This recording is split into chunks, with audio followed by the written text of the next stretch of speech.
இன்று ஆடி பௌர்ணமி மட்டுமல்ல, இன்றைய தினத்தில் என்னென்ன விஷயங்கள் இருக்கிறது தெரியுமா? வாங்க பார்க்கலாம். ஆடி ஞாயிற்றுக்கிழமை. ஆடி மாத ஞாயிற்றுக்கிழமை என்றாலே அம்மனுக்கு கூழ்வார்த்தல் பண்டிகைதான் நம்முடைய நினைவிற்கு வரும்.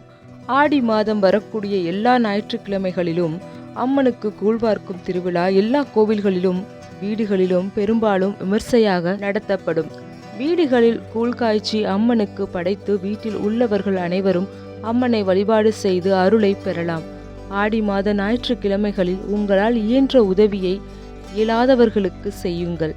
அம்மன் ஆடி வெள்ளிக்கிழமை மட்டுமல்லாது வீடுகளில் ஞாயிற்றுக்கிழமையன்றும் அம்மன் எழுந்தருளுகிறாள். ஆம், ஞாயிற்றுக்கிழமை அன்று வீடுகளில் கூழ் காய்ச்சி வீதி முழுவதும் வசிக்கும் மக்களுக்கும் வீதியில் செல்பவருக்கும் கூழ்வார்த்து அம்மன் அருளை பெறுகிறார்கள். ஆடி ஞாயிற்றுக்கிழமை அன்று கூழ் ஊற்றி அம்மனை வணங்குவதால் நோய்கள் நீங்கி ஆரோக்கியத்துடன் வாழலாம்.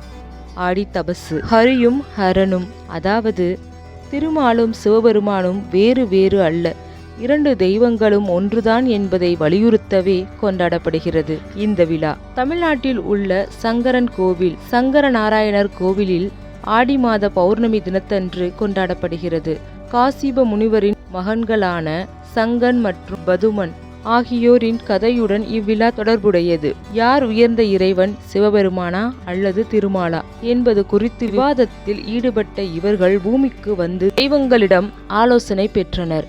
இறுதியில் பொதிகை மலையில் தவம் செய்ய அவர்களுக்கு அறிவுறுத்தப்பட்டது.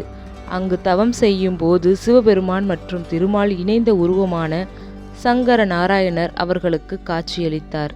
இந்த தெய்வீக காட்சியை நினைவு கூறும் வகையில் ஆடி மாத பௌர்ணமி தினத்தன்று ஆடி தபசு விழா கொண்டாடப்படுகிறது. ஹயக்ரீவர் ஜெயந்தி.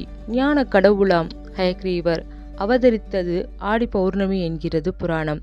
எனவே ஆடி பௌர்ணமி நாளில் ஸ்ரீ ஹயக்ரீவரை வழிபடுவதால் அஞ்ஞானம் நீங்கும், குழந்தைகள் கல்வியில் ஜொலிப்பார்கள், கல்வியும் ஞானமும் கிடைத்து சகல ஐஸ்வர்யங்களுடன் வாழலாம்.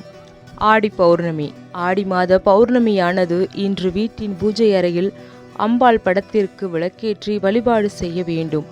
மேலும் அருகிலுள்ள அம்மன் கோவிலுக்கு சென்று பூக்களால் அர்ச்சனை செய்து சிவப்பு மற்றும் மஞ்சள் கலந்த வஸ்திரம் சாற்றி சிவப்புக்கள் ஆபரணம் அணிவித்து வழிபாடு செய்வது சிறந்தது. ஆடி பௌர்ணமி தினத்தன்று அம்பிகைக்கு பாலாபிஷேகம் செய்து வாழைப்பழம் கலந்த சாதத்தை நெய்வேத்தியம் செய்து வழிபாடு செய்வது மிக அற்புதமான பலன்களை கொடுக்க வல்லது. பின்பு நெய்வேத்திய பிரசாதத்தை கோவிலில் உள்ள பக்தர்களுக்கு பிரசாதமாக வழங்க வேண்டும். இவ்வாறு ஆடி பௌர்ணமி தினத்தன்று விரதமிருந்து வழிபடுவதால் குழந்தை பேறு கிடைக்காமல் தவிப்பவர்களுக்கு குழந்தை பாக்கியங்கள் உண்டாகும். வியாபாரங்களில் எதிர்ப்புகள் நீங்கி லாபங்கள் பெருகும், குடும்பத்தில் மகிழ்ச்சி பெருகும். இன்று கிரிவலம் செல்ல விரும்புபவர்கள் பௌர்ணமி திதி முடியும் முன்பே, அதாவது மாலை 4:51 மணிக்கு முன்பாக கிரிவலத்தை நிறைவு செய்ய வேண்டும். ஏனெனில் மாலை 4:52 மணி முதல் பிரதமை திதி தொடங்குவதால் அதற்கு முன்பாக கிரிவலத்தை நிறைவு செய்ய வேண்டும். அனைவரும் இந்நாளில் அம்பிகையை வழிபட்டு அனைத்து அருளையும் அனைவரும் பெறுவோமாக.